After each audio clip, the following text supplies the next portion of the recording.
You're watching TAG TV.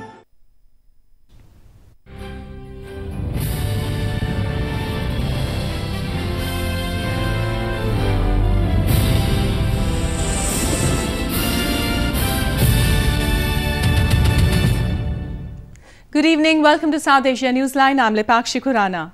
Here are the top stories we're tracking for you on Tuesday, the 16th of October. Voting in final phase of civic body polls held in India's Jammu and Kashmir.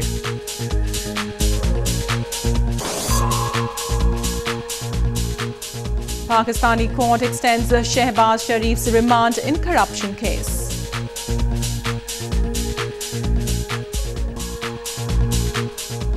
An Afghan president urges people to vote in upcoming election.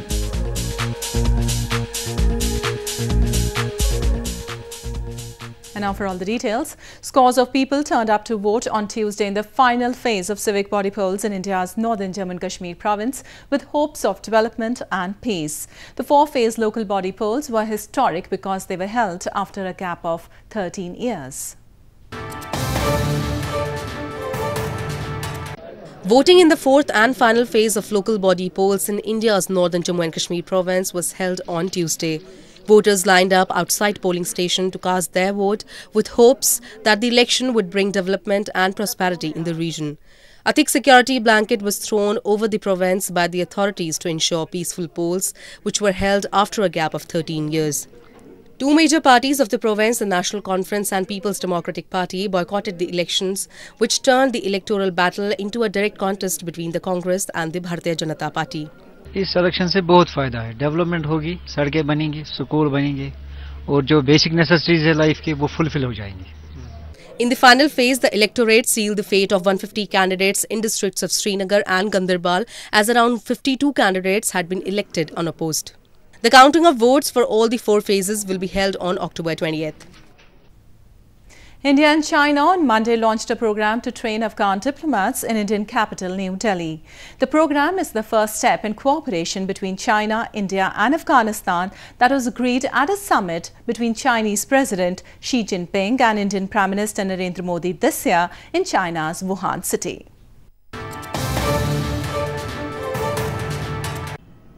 India and China launched a program on Monday to train Afghan diplomats in New Delhi, and China's ambassador said it would likely be followed by joint programs in other fields to help war-torn Afghanistan.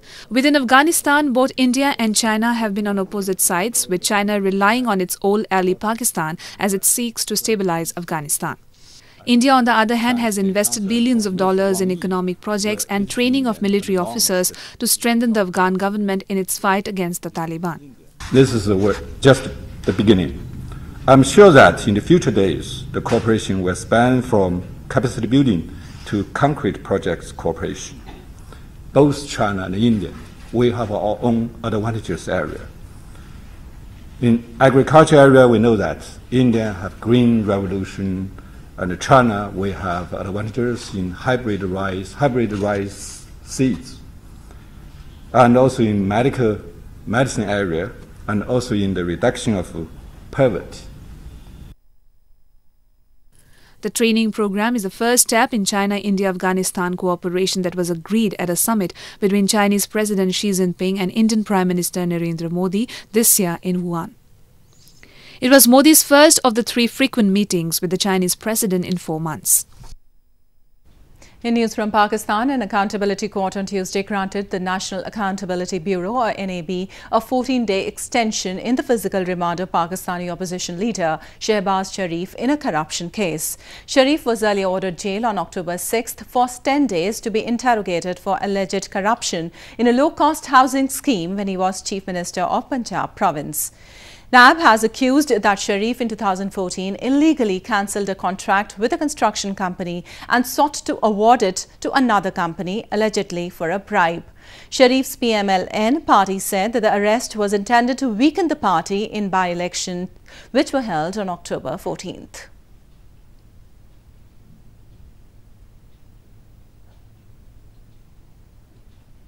Moving on, activists from the Pakistani Christian minority recently raised the issue of persecution of minority communities and the misuse of blasphemy laws by Pakistan.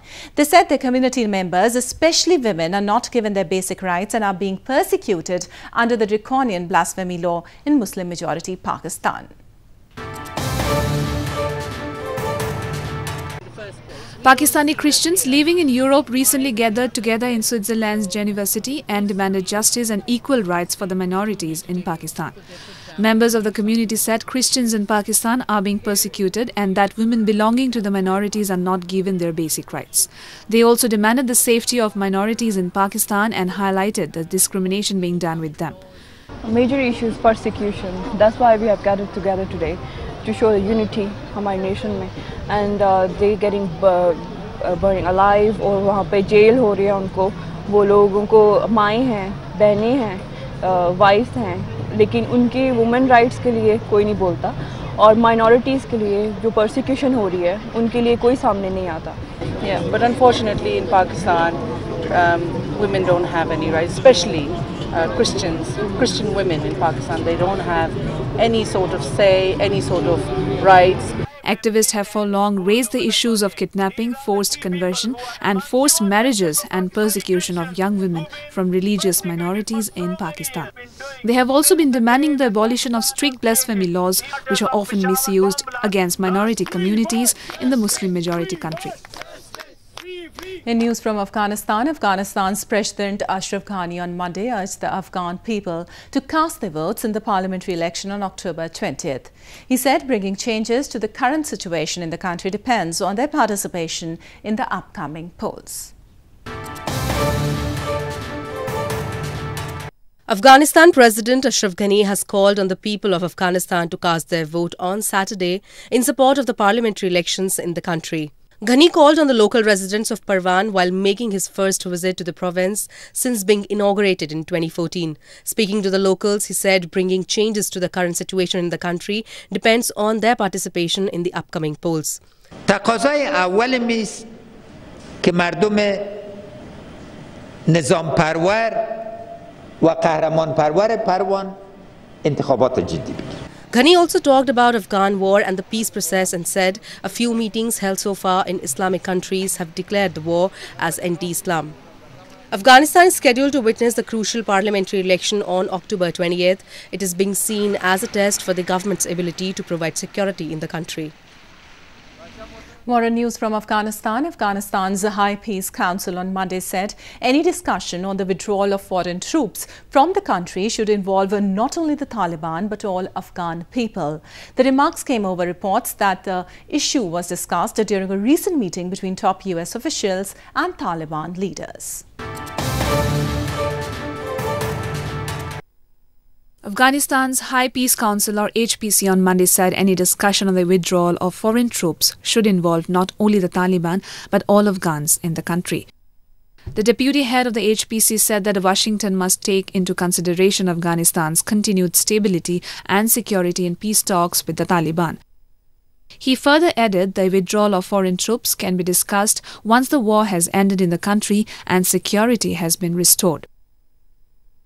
بیرون شدن نیروهای خارجی موضوعاتی است که میشه از طریق بعد از این مراحل، بعد از تامین امنیت، بعد از اینکه جنگ ختم شود، بعد از اینکه زمینه برای گفتگو مساعد شود، آماده شود، میشه که روی موضوع گپ‌ها با بعداً بحث صورت بگیره و هم یک بحث ملی را میتونه. The withdrawal of foreign troops from Afghanistan has been a key demand by the Taliban for many years, but the HPC said the terror group uses the issue as a topic for propaganda. The remarks by HPC came after reports that during a meeting between US envoy Zalmay Khalilzad and Taliban representatives last week, withdrawal of foreign troops was discussed. Moving on to news from Nepal, Nepal's Prime Minister KP Sharma Oli has assured the Rashtriya Janata Party Nepal of constitutional amendment for Madhesi rights. This comes after the political party, which has always demanded amendment in the citizenship certificate, warned Oli of withdrawing its support to the government and agitate if their demands are not addressed.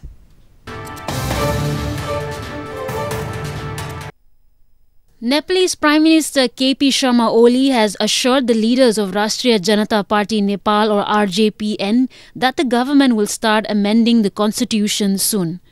This comes after top leaders of Madhes-based RJPN party on October 8 discussed the topic with the Premier. RJPN party had earlier warned the government of withdrawing its support and start protests that could push the country into another conflict. The party has alleged the government of ignoring demands of Madhesis, including the major ones of amending the constitution and revision of provincial boundaries in Nepal. RJPN has always demanded amendment in the citizenship certificate and providing more rights to the provincial governments in Nepal. The political party claims to represent the interests of inhabitants of the southern Terai region who are mostly of Indian origin and are called Madhesis. Devotees in India's eastern Kolkata are thronging various marquees across the city to witness celebrations of Durga Puja, an annual Hindu festival. The festival, which marks the victory of goddess Durga over demon Mahishasur, is celebrated across India every year by making thousands of marquees based on different themes.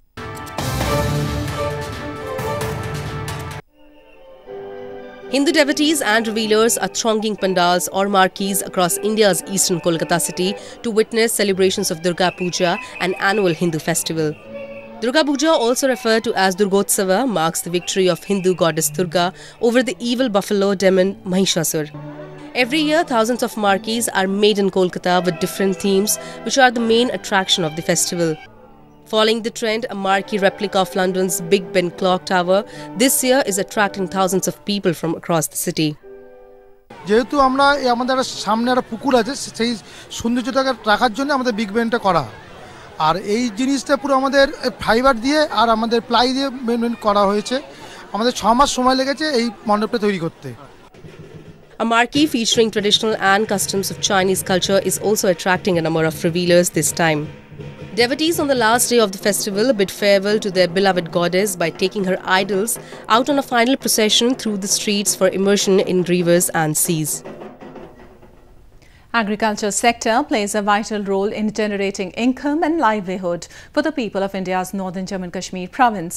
Farmers in the valley are rejoicing over harvesting paddy crop as this year's weather conditions resulted in bumper production.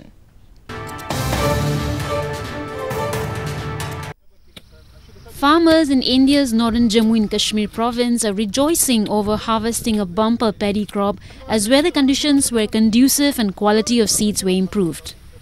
Farmers said the rain this year were adequate and the quality of the paddy has been extremely good. Moreover, there has not been any outbreak of diseases affecting the crops this year, further enhancing the production. The Agriculture Department gave credit to the introduction of new high-yield varieties of paddy and said the pleasant weather conditions resulted in a bumper crop. इस साल नया बीज दिया है इन्होंने उसमें बहुत फसल इससे ज़्यादा दुगना हो गया है जो पहले का था पहले मतलब ये किस्म था हमारा अब नया लाया है इन्होंने वो बहुत अच्छा रहा है. He was saying it's around about 70 quintals per hectare productivity in comparison to 62.5 quintals per hectare what we had harvested last year. So a significant improvement hai. The harvesting season of paddy starts from the end of September in Jammu and Kashmir every year. Agriculture provides livelihood to a large population of the valley, particularly in the rural areas where paddy cultivation is the only source of income for many. Well, that's the way it was in South Asia this evening. Before we conclude, the top stories once again. Voting in final phase of civic body polls held in India's Jammu and Kashmir.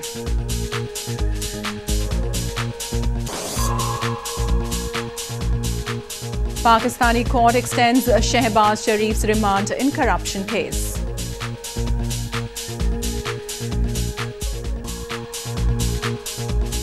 An Afghan president urges people to vote in upcoming election.